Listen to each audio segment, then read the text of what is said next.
Mais uma vez, graça, paz da parte do nosso Deus e Pai de nosso Senhor Jesus Cristo. A vida modelada pelo Evangelho, histórias, parábolas que Jesus contou no caminho. O que vimos anteriormente? Em frente às hostilidades, marcando a vida das pessoas com aquilo que você tem de melhor, como fiel testemunha de Cristo. Segundo princípio, movimente-se em direção às pessoas com atitude misericordiosa e abençoadora. Terceiro princípio, orar é se entregar a um relacionamento de confiança na integridade do Pai. Quarto princípio compartilhado pelo pastor Tássio. Vença o poder destrutivo da ganância, colocando a sua confiança no Deus provedor e praticando a liberalidade. Domingo passado, pratique o perdão e exercite a paciência. Pratique o perdão e exercite a paciência. Hoje, nós vamos falar sobre a espiritualidade do mérito versus a espiritualidade da graça. E o texto que nós leremos, mais uma parábola, Lucas capítulo 14, versículos 1 e seguintes. Aconteceu que, ao entrar ele num sábado na casa de um dos principais fariseus para comer pão, eis que o estavam observando. Ora, diante dele se achava um homem hidrópico. Então Jesus, dirigindo-se aos intérpretes da lei e aos fariseus, perguntou-lhes: é ou não é lícito curar no sábado? Eles, porém, nada disseram. E, tomando-o, o curou e o despediu. A seguir lhes perguntou: qual de vós, se o filho ou o boi cair num poço, não o tirará logo, mesmo em dia de sábado? A isto, nada puderam responder. Reparando como os convidados escolhiam os primeiros lugares, propôs-lhes uma parábola. Quando por alguém fores convidado para um casamento, não procures o primeiro lugar, para não suceder que, havendo um convidado mais digno do que tu, vindo aquele que te convidou, e também a ele, te diga: dá o lugar a este. Então irás envergonhado ocupar o último lugar. Pelo contrário, quando fores convidado, vai e toma o último lugar, para que quando vier o que te convidou, te diga: amigo, senta-te mais para cima. Ser-te-á isto uma honra diante de todos os mais convivas. Pois todo o que se exalta será humilhado, e o que se humilha será exaltado. A parábola termina aí, mas Jesus ainda dá uma lição específica para o anfitrião. Versículo 12. Disse também ao que o havia convidado: quando deres um jantar ou uma ceia, não convide os teus amigos, nem teus irmãos, nem teus parentes, nem vizinhos ricos, para não suceder que eles, por sua vez, te convidem e sejas recompensado. Antes, ao dares um banquete, convida os pobres, os aleijados, os coxos e os cegos, e serás bem-aventurado pelo fato de não terem eles com que recompensar-te. A tua recompensa, porém, tu a receberás na ressurreição dos justos. Feche os seus olhos mais uma vez. Vamos orar. Obrigado, Senhor, por esse tempo tão precioso na sua presença, neste culto público. Sua palavra foi lida, pudemos entoar louvores ao seu santo e bendito nome.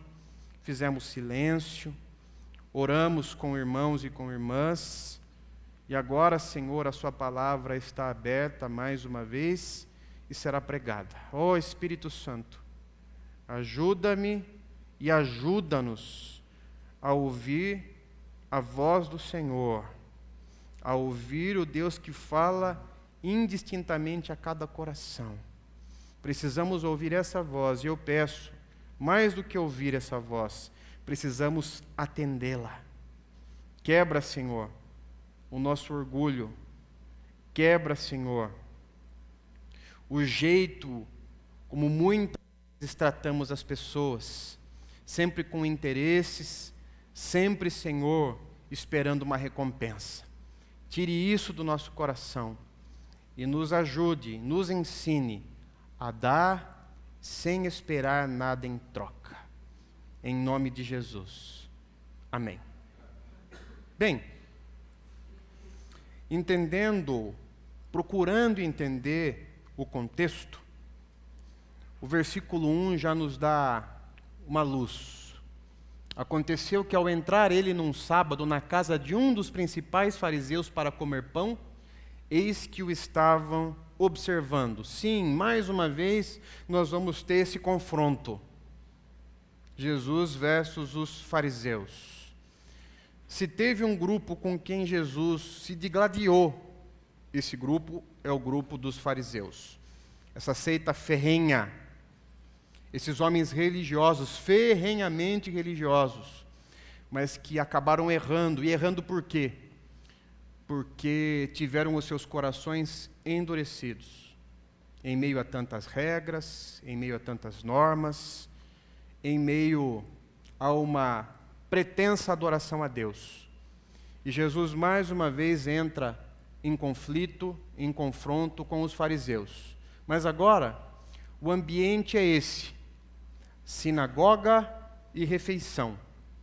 Os encontros nas sinagogas aconteciam pela manhã, como acontece aos domingos conosco na escola bíblica dominical. Nós nos reunimos pela manhã, estudamos a palavra de Deus e saímos da escola bíblica dominical pensando no almoço, na refeição. Nos tempos de Jesus acontecia mais ou menos a mesma dinâmica. O encontro na sinagoga no sábado pela manhã e a refeição que os frequentadores da sinagoga comumente faziam juntos. Então os fariseus se encontravam na sinagoga pela manhã e depois da sinagoga eles faziam uma refeição juntos. Isso o texto mostra para nós. Aconteceu que ao entrar ele num sábado na casa de um dos principais fariseus para comer pão. O comer pão ali é a refeição. Jesus foi para o almoço depois do encontro na sinagoga. E aí, o que acontece? Essa palavra de Tim Chester, que é um pastor inglês, vai ser o fio condutor de toda a nossa conversa nesta noite. Refeições podem ser representações visuais dos nossos corações. A mesa revela coisas do coração. Se os nossos corações estão preocupados com posição, honra, status e aprovação, então isso estará refletido em nossa etiqueta. Naquela refeição, existem protocolos, existe uma etiqueta, e o coração de todas as pessoas, o coração de todos aqueles homens será revelado. Será revelado. Nós temos esse primeiro momento, Jesus observado. O texto que nós lemos, mais uma vez, versículo 1, aconteceu que ao entrar ele num sábado na casa de um dos principais fariseus para comer pão, para fazer a refeição, para almoçar, eis que o estavam observando. E essa expressão, o estavam observando, aponta na direção, dá a entender que era uma vigilância. Estavam observando Jesus de perto para ver qual seria a reação dele diante de uma determinada situação, de um determinado fato que iria acontecer. Então aqueles homens colocaram os olhos sobre Jesus. Jesus estava sendo vigiado. Jesus estava sendo observado de perto. Então percebam que o convite para Jesus, ele não foi assim um convite generoso. amoroso. O convite para Jesus foi uma isca. O convite para Jesus foi uma arapuca. Aqueles homens convidaram Jesus porque queriam ver qual seria a atitude de Jesus, qual seria o comportamento de Jesus, porque no fundo, eles esperavam o quê? Descredenciar Jesus. No fundo, o objetivo deles era esse, dizer para Jesus: você não tem crédito nenhum, você não tem legitimidade nenhuma, o que você faz não é correto, não é certo, por isso esse convite. E aí o texto nos mostra, ora, diante dele se achava um homem hidrópico, está ali a isca, esse homem doente, hidropsia, é um inchaço, um homem que junta líquidos nas juntas. Essa era a doença. Diante dele se achava um homem hidrópico, eis a isca. Naquele almoço, naquela refeição, os fariseus observando Jesus, e a isca era um doente. No dia de sábado, o que Jesus faria? Então Jesus, dirigindo-se aos intérpretes da lei e aos fariseus, perguntou-lhes: é ou não é lícito curar nos sábados? É ou não é? E a reação dos fariseus? Eles, porém, nada disseram. O holofote está sobre Jesus. O que ele vai fazer? Ele vai respeitar, entre aspas, o sábado, ou ele transgredirá o sábado na casa de um fariseu e no meio de muitos fariseus? Qual será o comportamento de Jesus? O texto nos mostra. E tomando, o curou e o despediu. Aquele homem era só uma isca para Jesus. Ele nem permaneceu naquela refeição. Ele nem permaneceu naquele almoço. Era só uma isca. A seguir lhes perguntou, mais uma pergunta de Jesus, uma pergunta difícil. Qual de vós, se o filho ou o boi cair num poço, não o tirará logo, mesmo em dia de sábado?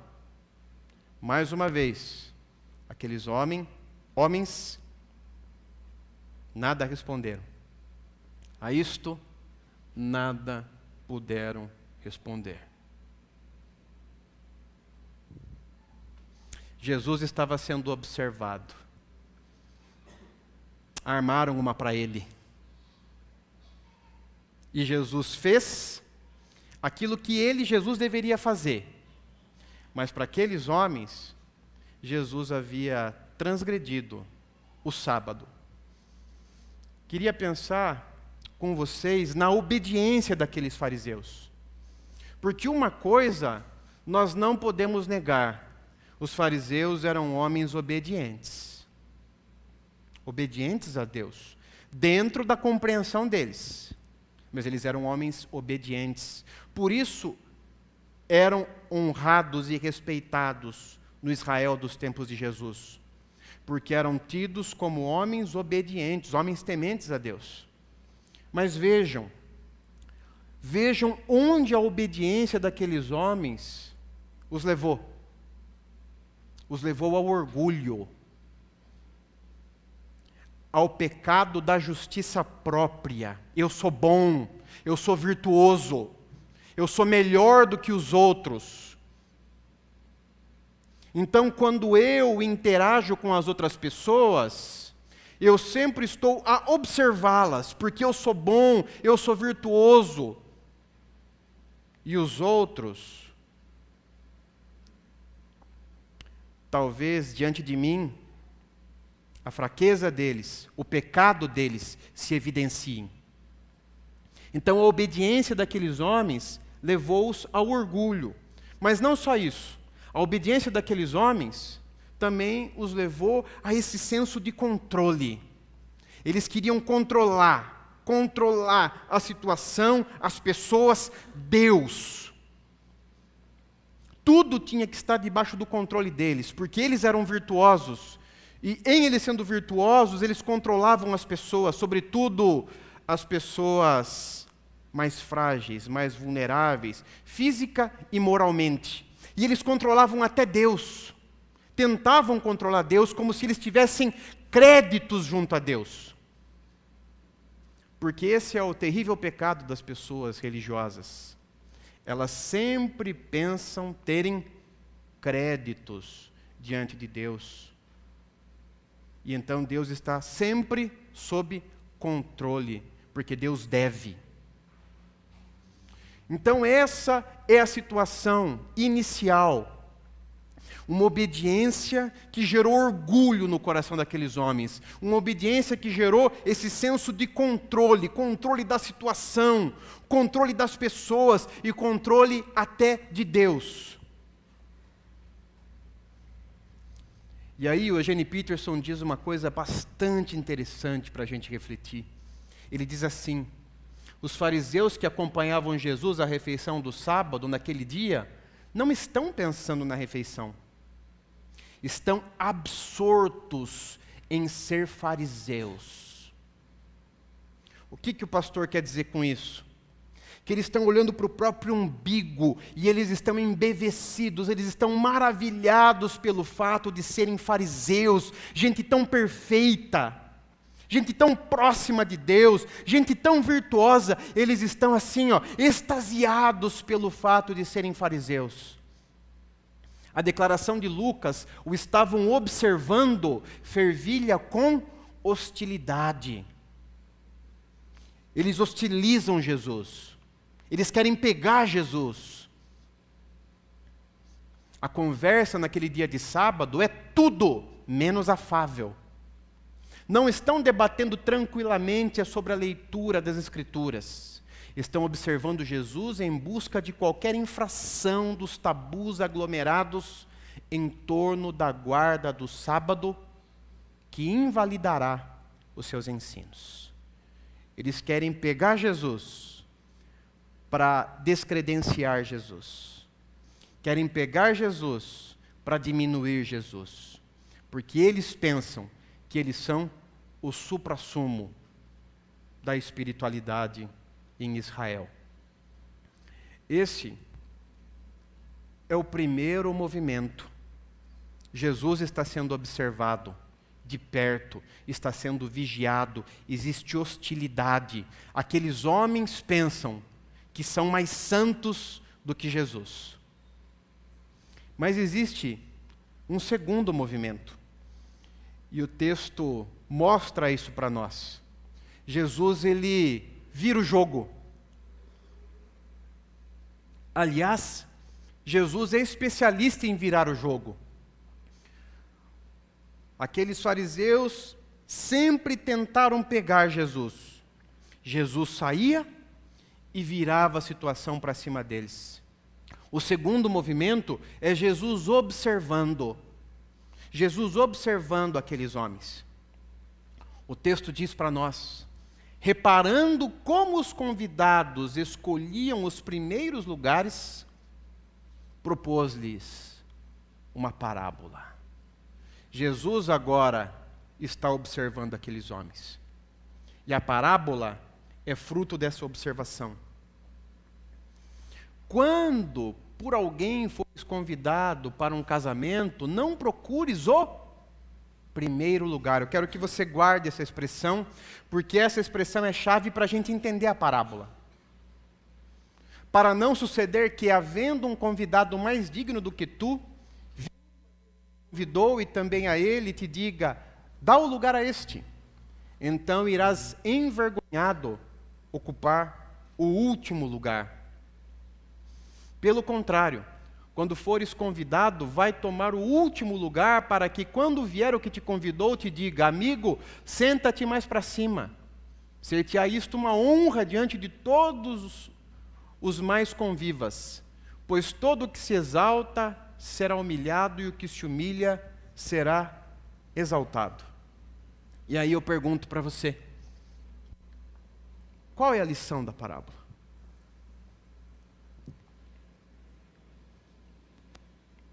O que Jesus está ensinando para a gente com essa parábola? talvez não fique muito claro para nós, porque penso eu que na nossa cultura, talvez tenhamos tido isso um pouco lá atrás, mas hoje não vejo, pelo menos na minha própria experiência, minha família, não vejo. Mas a questão de honra, o lugar de honra,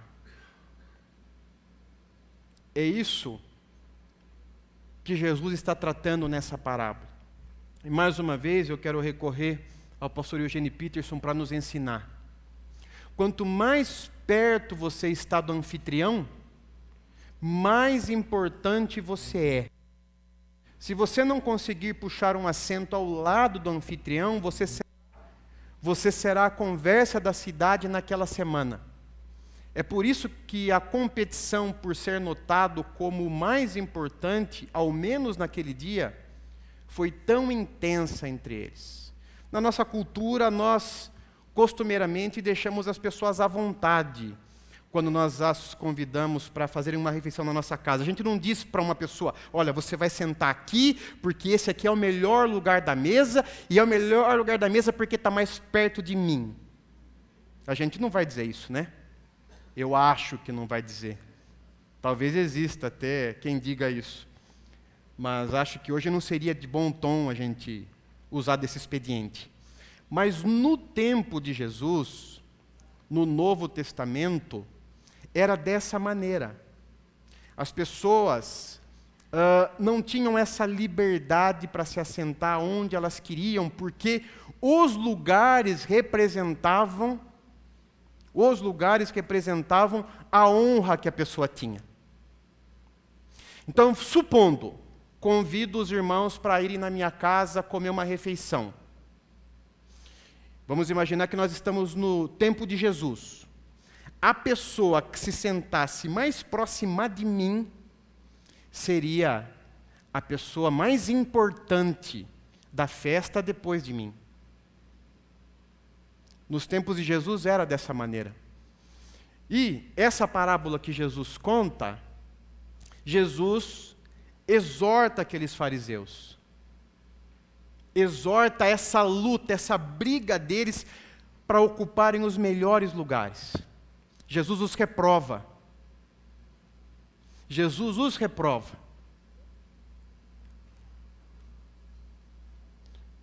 Vamos mais uma vez voltar à parábola. Quando por alguém fores convidado para um casamento, não procures o primeiro lugar. O primeiro lugar seria o lugar mais perto, o lugar mais próximo do noivo, da noiva. Seria o lugar mais importante ali para uma pessoa estar. E Jesus está dizendo, não procure esse primeiro lugar. Não procure, para suceder que, havendo um convidado mais digno do que tu, vindo aquele que te convidou e também a ele, te diga, dá o lugar a este. Então irás envergonhado ocupar o último lugar. Pelo contrário, quando fores convidado, vai tomar o último lugar para que, quando vier o que te convidou, te diga, amigo, senta-te mais para cima. Ser-te-á isto uma honra diante de todos os mais convivas, pois todo que se exalta será humilhado, e que se humilha será exaltado. O que Jesus está dizendo aqui é o seguinte, não queira sentar no melhor lugar, seja humilde, sente o mais distante possível, porque de repente o convidado, o anfitrião da festa, pode trazer você para mais perto dele, aí sim isso será uma honra para você. Aí sim isso vai ser uma honra para você. Então a parábola está ensinando isso para nós.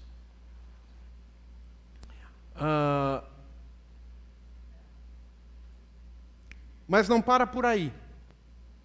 Existe uma lição que Jesus compartilha com o anfitrião.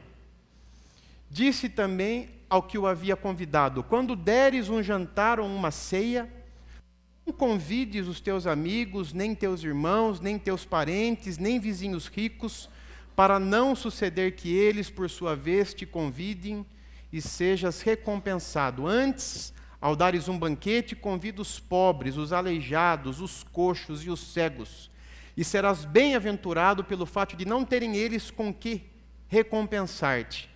A tua recompensa, porém, tu a receberás na ressurreição dos justos. Para os fariseus, para aquele grupo, Jesus diz: não busque o primeiro lugar, não busque ser honrado, não busque estar no lugar mais importante da festa, não tenha o seu coração nisso. Para o anfitrião, o que Jesus ele diz? Qual é a lição para o anfitrião? O que Jesus diz para o anfitrião? Vamos mais uma vez recorrer ao pastor Eugene Peterson. O anfitrião chamou esses convidados em particular porque tem planos de usar esses homens importantes. Os convidados pressupõem que estejam sendo honrados por serem convidados para a refeição de sábado desse eminente fariseu. Na realidade, o anfitrião os está pondo sobre uma obrigação.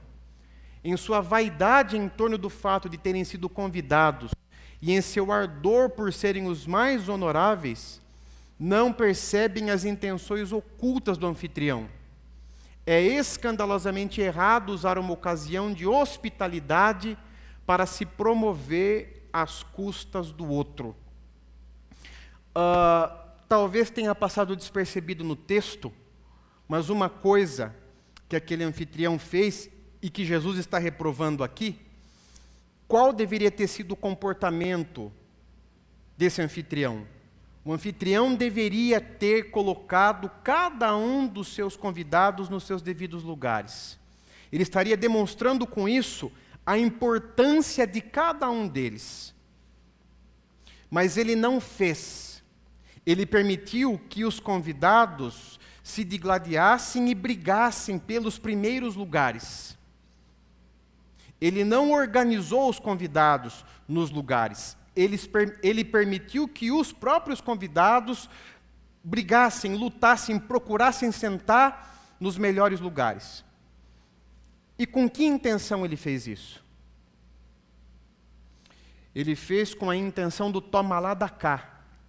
Eu vou deixar essas pessoas escolherem os lugares e sentarem próximas de mim, porque quando a próxima refeição, for na casa dessas pessoas, eles serão obrigados a me honrar também.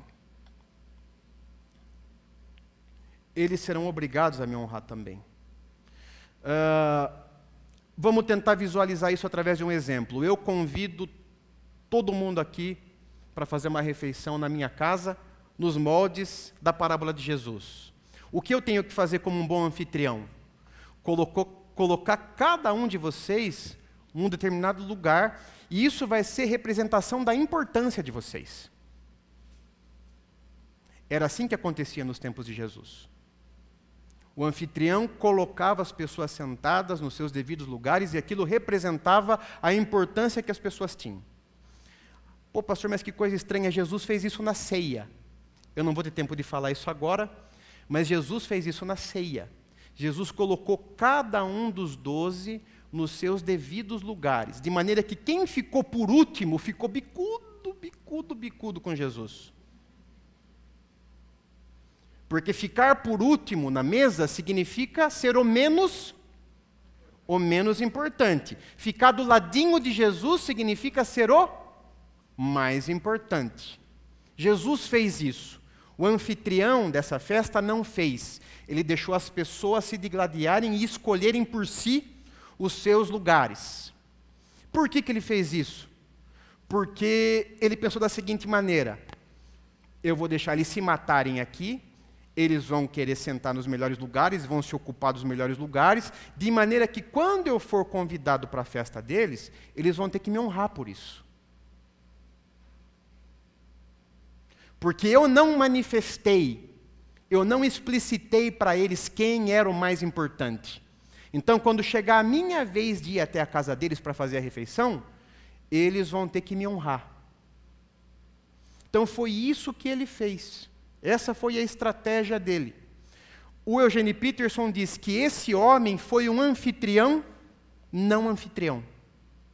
Porque o que ele fez foi usar aquelas pessoas para ser honrado depois. Isso é bastante distante, talvez, da nossa cultura, e numa leitura, assim, superficial, talvez a gente não capte. Mas toda vez que a gente vê mesa no Novo Testamento, sobretudo nos Evangelhos, e ver pessoas sentadas ao redor de uma mesa, pensem nisso. Aquela pessoa que está mais próxima do anfitrião é a pessoa mais importante da festa. A pessoa que está mais distante do anfitrião é a pessoa menos importante da festa. Por isso que tem briga, tem luta, tem batalha para ver quem vai sentar mais perto do anfitrião. Tem disputa para isso. Então, nessa parábola, o que Jesus está falando? Para os convidados, ele observa o coração deles e diz: vocês estão errados, porque vocês estão buscando ser o mais importante. Para o anfitrião, Jesus diz: o que você fez não se faz, porque você permitiu que eles brigassem pelos primeiros lugares, justamente porque você quer ser, na semana que vem, honrado por eles. Toma lá da cá. Você agiu com toma lá da cá. Você não foi um anfitrião generoso, gracioso, atencioso. Você não foi um bom anfitrião. Você foi interesseiro. É isso que Jesus está mostrando nessa parábola que ele conta e nessa lição depois ao anfitrião. O que a parábola e a lição dada ao anfitrião pode nos ensinar? Pode ensinar o discípulo de Jesus e a discípula de Jesus a lição da obediência. À semelhança dos fariseus, os discípulos e as discípulas de Jesus também são chamados à obediência. Mas a obediência deve gerar em nós o quê? Humildade. A obediência gerou nos fariseus arrogância. Arrogância. Eu sou uma pessoa virtuosa. Eu sou uma pessoa a quem Deus olha e diz: esse é o cara. Era dessa maneira que eles pensavam. Como nós, discípulos e discípulas de Jesus, devemos reagir a isso? Nós devemos sim ser pessoas obedientes a Deus, mas humildes. A obediência nada mais é do que o ajuste de uma bússola. Eu estou ajustando a minha bússola aqui para eu caminhar na direção de Deus. A obediência não faz de mim uma pessoa melhor do que o outro. Não é porque eu obedeço que eu sou melhor do que o outro, mais digno do que o outro. A obediência, para mim, o que é? É uma bússola que eu ajusto para eu caminhar na direção de Deus. E essa ideia da bússola é muito interessante, porque sem essa bússola eu me perco. Eu me perco. Eu sou falho, eu sou fraco. Eu sou vulnerável. Eu sou seduzível. Então, através dessa bússola, da obediência, eu me humilho diante de Deus. E, em vez do controle, a expectativa de uma ação de Deus na minha vida, a expectativa da ação de Deus na vida das outras pessoas, a expectativa da ação de Deus na vida de improváveis. Por isso, o texto fala em aleijado, coxo, cego. São as pessoas improváveis que Jesus convida. A religião diz assim: os virtuosos, aqueles que conseguem caminhar, aqueles que conseguem acessar Deus. O Evangelho diz assim: não, é Deus quem vem atrás. É Deus quem escolhe, é Deus quem salva, é Deus quem inclui. E todos são amados e são trazidos para esse amor de Deus.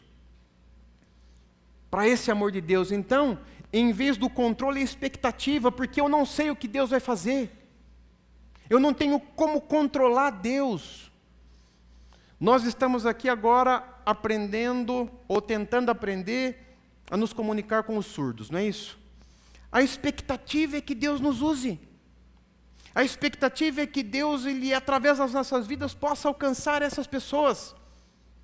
A expectativa de que Deus possa, de alguma maneira, usar as nossas vidas para alcançar pessoas que talvez para nós sejam inalcançáveis, porque estão fora do nosso radar. Mas essa é uma expectativa que Deus coloca no nosso coração, porque nós não controlamos Deus. Deus salva quem Ele quiser salvar, Deus age como Ele quiser agir, Deus faz o que Ele quiser fazer, Deus conduz a igreja da maneira como Ele quiser conduzir. Deus faz. O que eu vou levar para casa? O que a parábola me ensina e o que a exortação de Jesus ao anfitrião também pode me ensinar.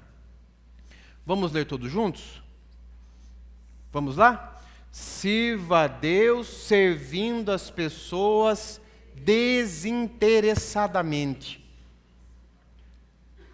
Sirva a Deus servindo as pessoas desinteressadamente. O texto mostra isso para nós. É isso que o texto nos ensina. Não procure ser o primeiro. E quebre essa filosofia, essa ética do toma lá da cá. Você convidar só pessoas que de repente você gostaria de receber um convite delas também.